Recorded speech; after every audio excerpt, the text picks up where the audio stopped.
Alrighty guys, I got a interesting one for you today. We've got a local church that's right down the street from my shop that we're working on, and I want to show you this attic that they have up here.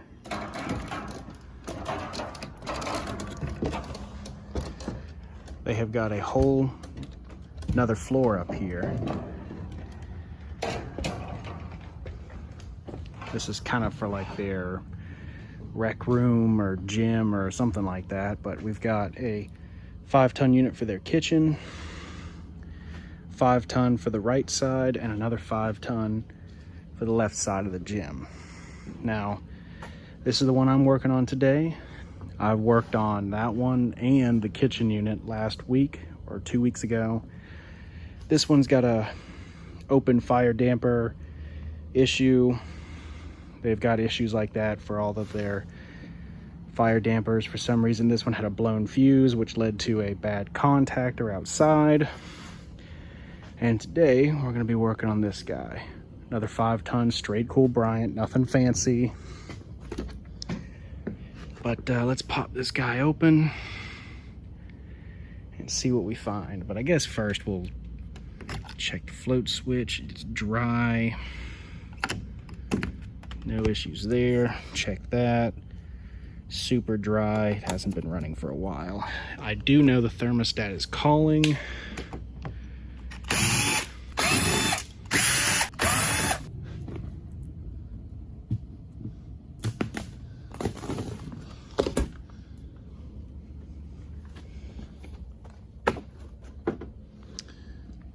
Let's go ahead and just turn off our power. Oop, we got a loose wire up here. Where does that go? Oh, they might just be taking off a leg of their, yeah, I bet you they're just taking off one leg of their heat. Let's check our fuse.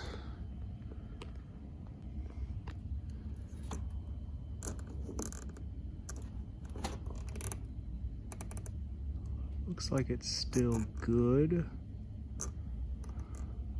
Might have to take it out and really see. All right, so it looks like they have disconnected part of the unit for the, I guess they have a 15 kW heat strip in there. So we're just gonna leave it as is. We're gonna leave this breaker off. Let's flip our main power back on and confirm that we do have power coming in, and we do not. So let's figure out where this power is coming from. Which comes from this disconnect, which goes right there into this junction box, which goes, let's see, down here and to the exterior walls. So let's go ahead and just check out there real quick and make sure that our breaker isn't tripped. Actually, just for fun, let's just tone it out, make sure that we aren't. Okay, so that leg is good. That leg is good. Okay. Yeah, let's go outside and check to see if our breakers are bad or tripped. All right, we got this panel down here. This one's labeled heat and it's a 60.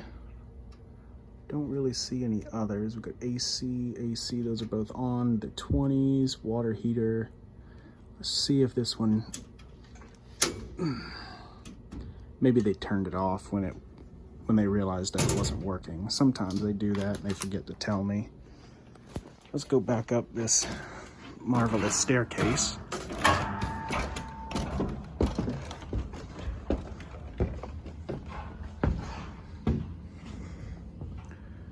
All right, check our incoming power. Now we got 240. Okay, let's go ahead and turn it on.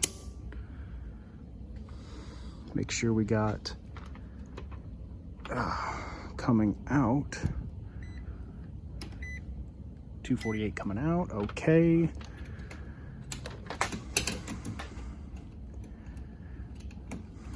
One thing I don't like about Carrier or ICP in general are these little boxes that they stick all their low voltage in.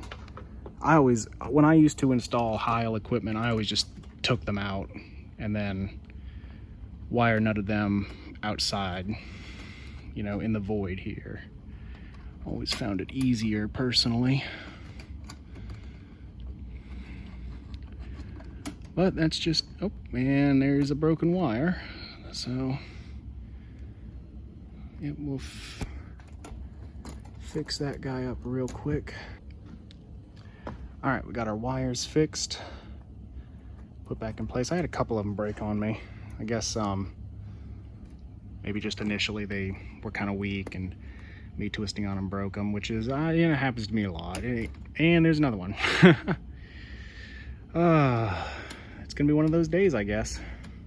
Alrighty, got the green wire put back in place as well. So it's got a T6 thermostat, which I don't know if you know, but every time you cycle the power on and off, it's going to go through a 5-minute delay no matter what, even if you turn it off. So now we're just gonna play the waiting game. And I don't believe it's gonna be anything up here. Personally, I believe that they are going to have an issue at the condenser, and the only reason why I say that is because when I pulled up in here, I went ahead and took a glance at the condenser, and there is a really ugly oil spot right on the condenser coil. So I'm going to go out there, check it out real quick, and see if it needs any refrigerant and if it's a leak that I can fix. Yeah, see that cool on flashing? It's going through a delay, so we'll go ahead and wait for it. And in the meantime, I'm gonna go out to the condensing unit and see if it fires up, or tries to.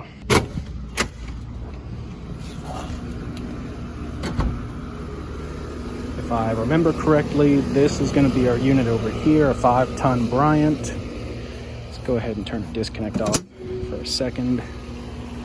There's wasps everywhere. My favorite animal on the planet. And I'm gonna see, I don't think I'm gonna be able to get a very good visual from up here.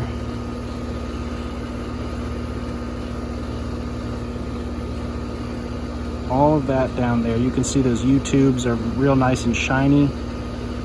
And the coil is just a little dark. That's oil. There's oil all up inside of that. It doesn't really come through on the other side super well, but I'm pretty sure that's going to be their problem. I don't think I can show you guys without, yeah, maybe. Right down there, looks like it's got a crack. So might be something I could fix right here, right now. Hopefully I don't have to get a new condenser coil, but we're going to wait for it to fire back up and we're going to figure it out. Well, I was mistaken. It wasn't the last one down there. It's actually this first one that's our real unit that we're working on. That last one is actually the kitchen unit, which, like I said, has got a open fire damper or signal for the fire company. And I told them about it. They called the fire people to see if they can get it fixed, and no one's responded to them yet. So unfortunately, their kitchen is down, which is what has the leak in it. But so far, from what I'm seeing, I got my probes on it. I'll try to show you guys the pressures and temps and all that. But so far, it's all looking pretty good. I'm gonna let it run for about 5-10 more minutes and see if it needs anything else. But honestly, I think it might have just been they turned off the breaker and didn't realize it or something. I really don't know. All right, well, last thing I want to do before I head out of here is check that capacitor real quick. I've changed a lot of capacitors so far this summer, so that could be the last thing that keeps it from running. let's go ahead and kill the power for it. There we go.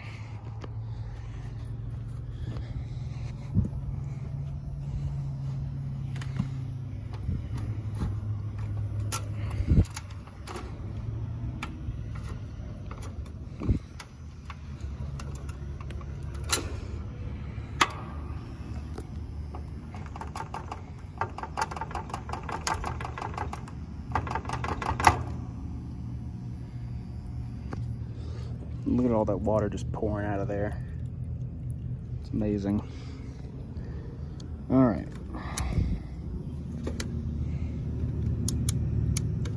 Okay.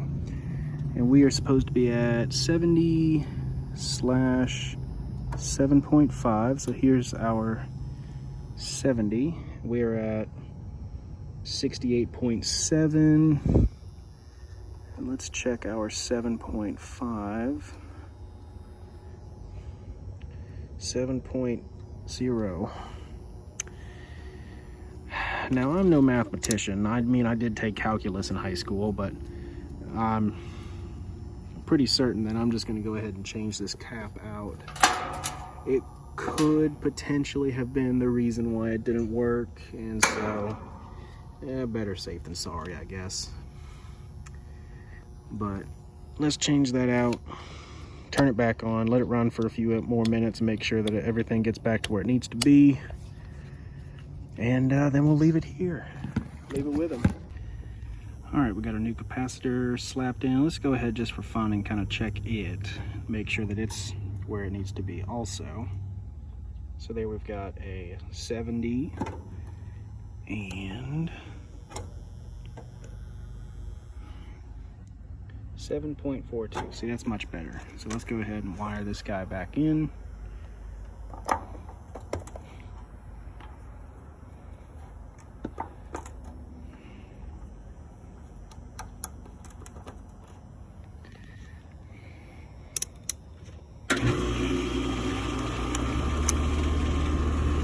Getting amp draw just for fun.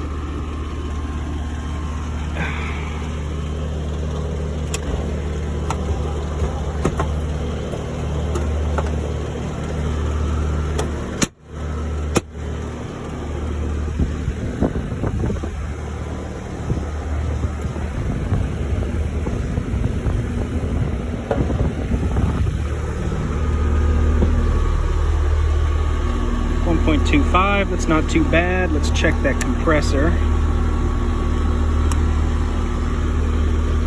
15.1, that'll go up a little bit. But for a 5-ton straight coil, it's pretty good. Looks like the coil's a little dirty. I don't see any water nearby. There's probably some on the other side over there, but I think for what it is, I just don't really see much. I mean, it could have been the capacitor, sure, but I'm not really positive. Given that this is in a church, there's always the chance that it accidentally was turned off at the breaker for God knows what reason. And that's just the way it goes. But I'm gonna pop that one open real quick, get a leak detector in there, and just make sure that it's nothing major. I'll let them know, and they might want me to fix it now. They might want to wait a little bit until the fire people have taken care of their side of it. But yeah, let's go do that real quick while this one's warming up. All right. All right, got it popped open. Disconnect is turned off. Get you guys a little bit better of a view. I bet you could see that oil spot now. But let's just see real slowly if anything is going to pop up for us over here.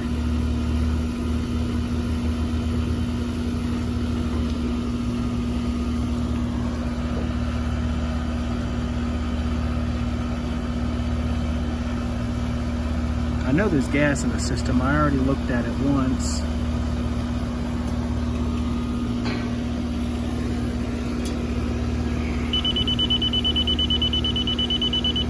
Like something right there.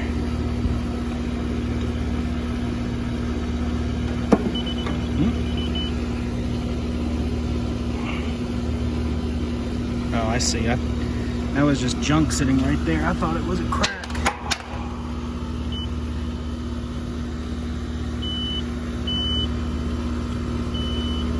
Something around here is leaking. Let's see.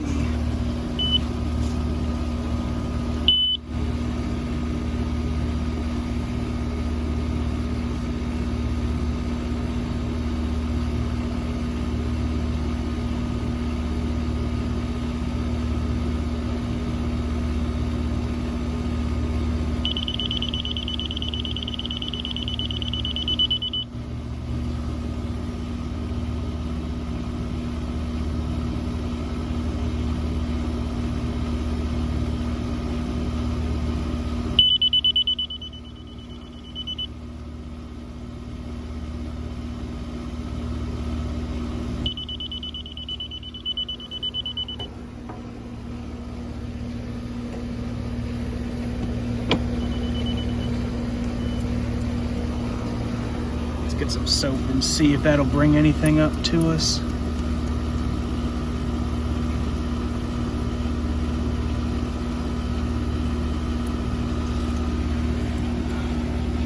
Oh, what do we got there? What do we have there?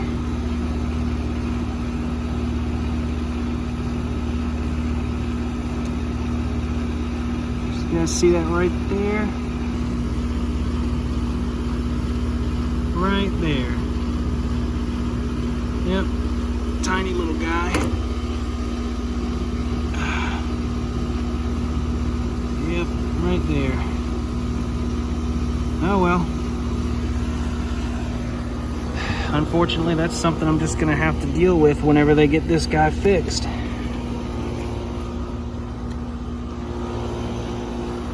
It is something I can fix, however, it's not the most ideal spot to braze in, but I'm gonna let them know, give them a few options, but from what I can tell, we got this guy up and running. She's all good. Coming out nice and warm. Drain line is pouring out water. I think that's a common drain. It must be a common drain between the two. But let's check those pressures real quick. Pressures for the system look pretty normal. Subcooling looks pretty all right. Superheat's pretty good. I did not put my air probes in there, but I didn't really see the need. The system seems to be working just fine. I've got really no worries about the charge or anything. But that's going to do it for this one. I hope you guys enjoyed, and we'll catch you in the next one.